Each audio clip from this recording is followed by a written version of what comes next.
Everyone, তোমরা কেমন আছো? আশা করি তোমরা অনেক ভালো আছো। আমিও অনেক ভালো আছি। তো আজকে ছিল একটা জন্মদিনের ইনভাইট, তো এর জন্য কিন্তু অনেক তাড়াহুড়ো করে আমি রেডি হয়ে গেছিলাম, কারণ কি আমাদের প্রচুর দেরি হয়ে গেছে। এখানে মা কিন্তু আমার চুলটা আশ্রয় দিয়েছিল সুন্দর করে।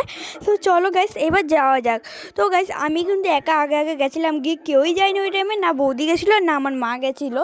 তো এখানে কিন্তু কেক কাটিং স্টার্ট হয়ে যাবে। আর কেকটা কেমন লাগছে কমেন্টে কিন্তু জানিও। আমারও কেকটা ভালোই লাগলো, মোটু পাতলু একটা ডিজাইন ছিল, কার্টুন। তো যাই হোক না কেন, এখানে কেক কাটিং দেখে আমরা চলে গেছিলাম রুমে। দেন রুম থেকে আমরা কিন্তু ভালো বেশি দেরি না করে আমরা ডিনারটা করে নিই। তো এখানে ছিল বৌদি।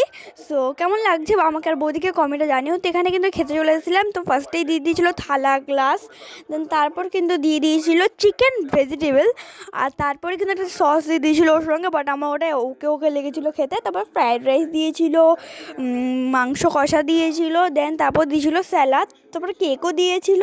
তো যাই না কেন খাওয়া দাওয়া করছি, তো খেতে কিন্তু ফ্রায়েড রাইস আর চিলি মানে আর কি মাংসটা খেতে কিন্তু অনেক ভালো ছিল। এখানে বৌদির কাছ থেকেও কিন্তু আমি রিভিউ নিলাম যে খেতে কেমন ছিল। বৌদিও কিন্তু বললো দারুণ হচ্ছে। তো চলো এবার আমি তোমাদেরকে খেয়ে বলি কেমন হয়েছে।